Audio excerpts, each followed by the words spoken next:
नमस्कार और स्वागत है। आज हम महर्षि वाल्मीकि के जीवन और उनकी कहानियों पर गहराई से बात करने वाले हैं, खास तौर पे रामायण की रचना कैसे हुई इस पर भी।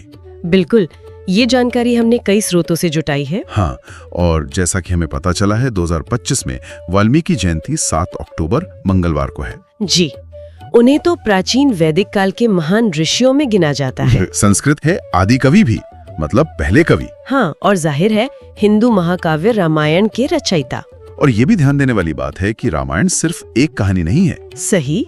स्रोत बताते हैं कि ये प्रेम, त्याग, तप और यश जैसे मूल्यों का एक तरह से प्रतीक है।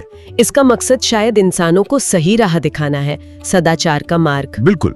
तो चलिए उनके जीवन के बारे में जो जानकारी मिलती है उस पर बात करते हैं। हाँ, तो कहा जाता है कि उनका जन्म महर्षि कश्यप और अदिति के 9वें पुत्र वरुण से हुआ था। अच्छा, वरुण, जिन्हें प्रचेता भी कहते हैं। हाँ, वही। इसीलिए उन्हें प्राचेतस भी कहा जाता है। ये एक दिलचस्प कड़ी है। और फिर उनके नाम वाल्मीकि के पीछे की कहानी, वो तो कमाल की है। हाँ, वो दीमकों वाली है ना। हाँ, कहते हैं कि वो ध्यान में इतने गहरे उतर गए थे कि उनके शरीर पर दीमकों ने पूरा घर बना लिया, मतलब वल्मीक। और जब वो साधना पूरी करके उस वल्मीक से बाहर निकले, तभी से वाल्मीकि कहलाए।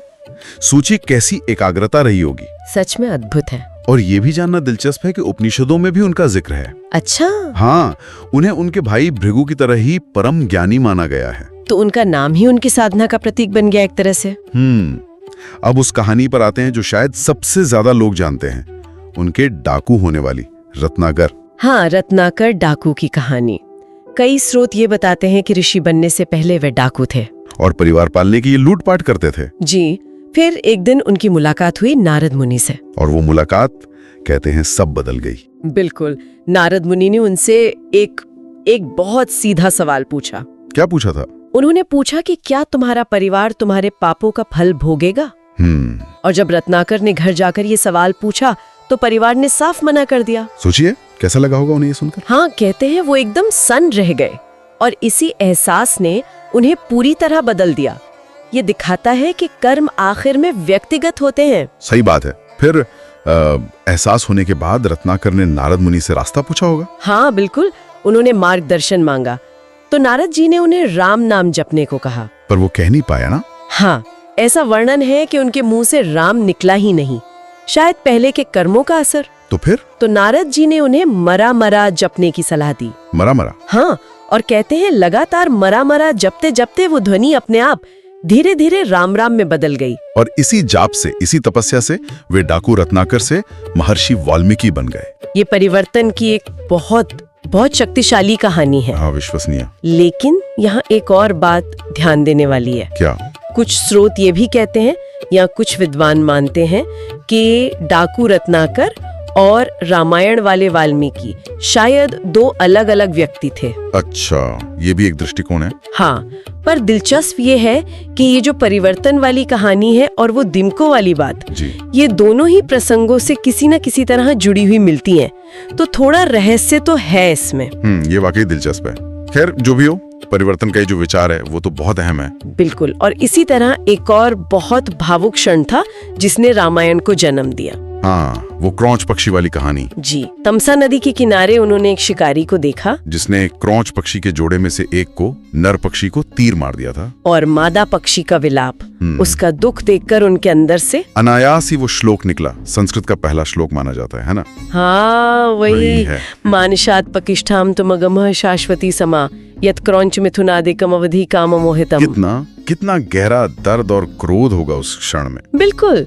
इसका मतलब है कि अरे शिकारी, तूने प्रेम में डूबे इस जोड़े में से एक को मारा है, तुझे कभी शांति, कभी प्रतिष्ठा नहीं मिलेगी। और यही श्राप, या कहें कि करुणा और क्रोध से निकला भाव रामायण का आधार बन गया।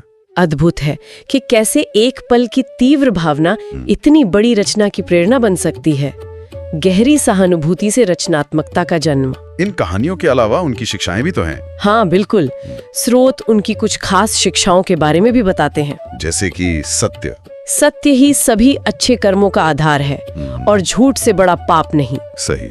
और अहंकार पर भी उन्होंने कहा है कि अहंकार मनुष्य का सबसे बड़ा शत्रु है। सोने के हार को भी मिट्टी बना देता है ऐसा कुछ। हाँ बिल्कुल। और एक शिक्षा जो आज भी उतनी ही जरूरी लगती है, माता पिता की सेवा। उनकी आज्ञा का पालन सबसे बड़ा धर्म है। जी, और एक चेतावनी भी है उनकी जो सोचने पर मजबूर करती है। कौन सी? वो कहते हैं कि नीच व्यक्ति की नम्रता से सावधान रहो, वो बहुत दुखदायी होती है, क्योंकि अंकुश, धनुष, सांप और बिल्ली ये सब झुककर ही वार करते हैं। वाह, मतलब बाहरी दिखावे पर मत जाओ। बिल्कुल, बहुत गहरी बात है ये। तो ये सब मिलाकर महर्षि वाल्मीकि का व्यक्तित्व कितना बहुआयामी लगता है। आदि कवि, एक ऋषि, एक ज्ञानी और शायद एक परिवर्तित आत्मा भी। हाँ, रत्नाकर से महर्षि बनने की कहानी अगर हम उसे माने तो वो अपने आप में एक बहुत बड़ी प्रेरणा है। तो आज हमने महर्षि वाल्मीकि के जीवन के कई पहलुओं को देखा, उनके आदिकवि होने से लेकर उनके नाम की कहानी, रत्नाकर वाला प्रसंग और उससे जुड़ी बहस, रामायण की वो करुण उत्पत्ति और उनकी कुछ महत्वपूर्ण शिक्षाएं। और अंत में एक विचार जो हमें इन स्रोतों से ही मिलता है, उसे साझा करना चाहूंगी। हाँ जरूर। इस दुनिया में ऐसा कुछ भी दुर्लभ नहीं है जिसे उत्साह और दृढ़ निश्चय से हासिल न किया जा सके। बहुत खूब। ये हमें सोचने पर मजबूर करता है कि कैसे पक्का इरादा, सही मार्गदर्शन और शायद जीवन का कोई एक निर्णायक मोड़ किसी भी इंसान को उसकी पृष्ठभूमि चाहे जो भी हो, हाँ, उसे महान ऊंचाइयों तक पहुंचा सकता है। महर्षि वाल्मीकि का जीवन शायद इसी का एक उदाहरण है। बिल्कुल सही कहा। इसी विचार के साथ आज के लिए इतना ही।